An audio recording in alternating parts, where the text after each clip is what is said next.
Christmas ईसाई धर्म का प्रमुख त्योहार है। हर साल 25 दिसंबर को भारत समेत पूरी दुनिया में इस त्योहार को धूमधाम से मनाया जाता है। क्रिसमस का पर्व ईसाई धर्म के संस्थापक प्रभु यीशु के जन्म दिवस के रूप में मनाया जाता है। दिसंबर महीना शुरू होते ही लोग क्रिसमस के लिए तैयारियों में जुट जाते हैं।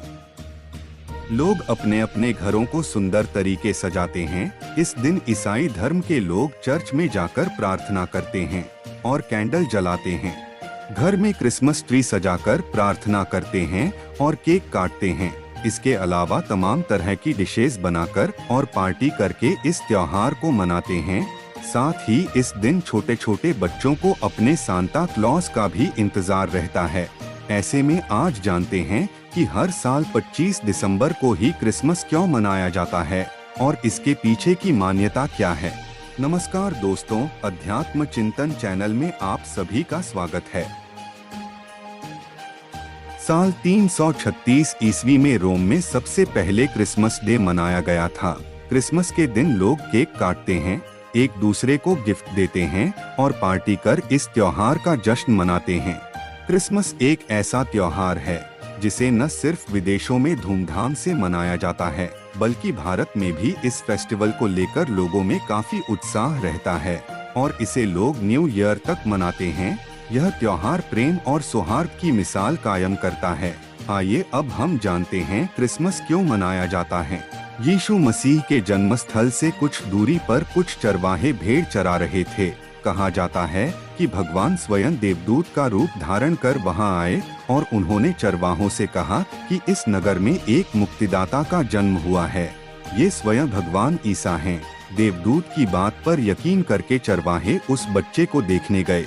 देखते ही देखते बच्चे को देखने वालों की भीड़ बढ़ने लगी। लोगों का मानना था कि यीशु ईश्वर का पुत्र है और ये कल्याण के लिए पृथ्वी पर आए हैं। मान्यता ये भी है कि प्रभु यीशु मसीह ने ही ईसाई धर्म की स्थापना की थी। यही वजह है कि 25 दिसंबर को क्रिसमस के त्योहार के रूप में मनाया जाता है। प्रभु यीशु मसीह की जन्म तिथि को लेकर कई मतभेद देखे जाते हैं। हालांकि ईसाई धर्म की कुछ मान्यता के अनुसार प्रभु यीशु मसीह का जन्म 25 दिसंबर को हुआ था, जिसकी वजह से इस दिन को क्रिसमस के तौर पर मनाया जाता है। मान्यता है कि यीशु मसीह ने इसी दिन मरियम के घर जन्म लिया था। मरियम को एक सपना आया था। इस सपने में उन्हें प्रभु के पुत्र यीशु को जन्म देने की भविष्यवाणी की गई थी। इस सपने के बाद मरियम गर्भवती हुई और गर्भावस्था के दौरान उनको बेथलेहम में रहना पड़ा। कहा जाता है कि एक दिन जब रात ज्यादा हो गई तो मरियम को रुकने के लिए कोई सही जगह नहीं दिखी। ऐसे में उन्होंने एक ऐसी जगह पर रुकना पड़ा जहां पर लोग पशुपालन किया करते थे। उसी के अगले दिन 25 दिसंबर को मरियम ने यीशु मसीह को जन्म दिया। प्रेम और सौहार्द के त्योहार क्रिसमस का इतिहास कई हजार साल पुराना है। ईसाई धर्म की धार्मिक पुस्तक बाइबल के अनुसार माता मरियम के गर्भ से ईसाई धर्म के प्रमुख भगवान ईसा मसीह का इसी दिन जन्म हुआ था। इसलिए इस त्योहार को बहुत धूमधाम से मनाया जाता है।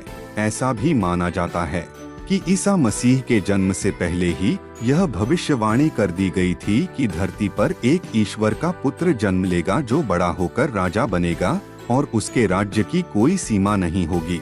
इसके अलावा ईसा मसीह के जन्म से पहले यह भी भविष्यवाणी की गई कि यह पुत्र पूरी दुनिया को कष्ट से मुक्ति दिलवाएगा और लोगों का सही मार्गदर्शन कर सही रास्ते पर चलने की शिक्षा देगा और पूरी दुनिया का उद्धार करेगा।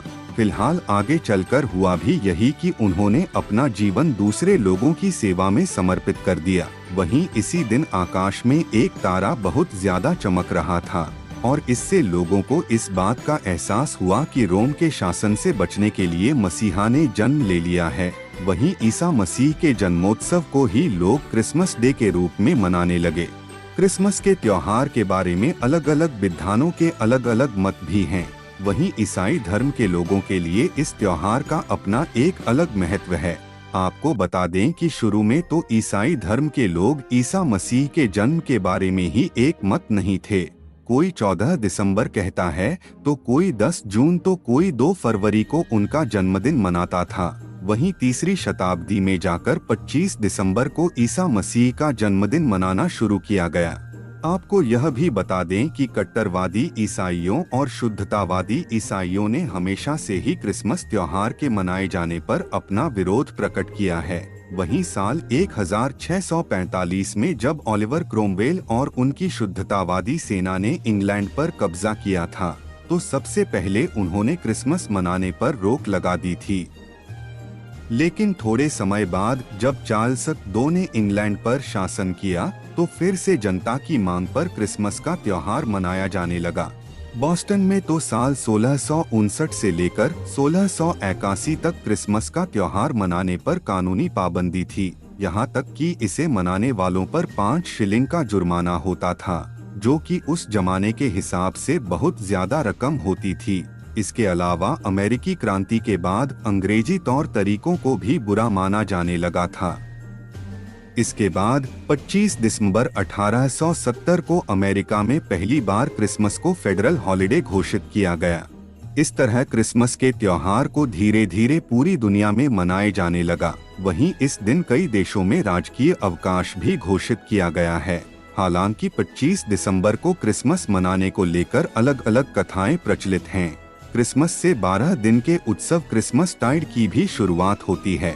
क्रिसमस के दिन लोग तरह तरह के पकवान बनाते हैं, केक काटते हैं और दोस्तों से मिलकर एक दूसरे को गिफ्ट देते हैं।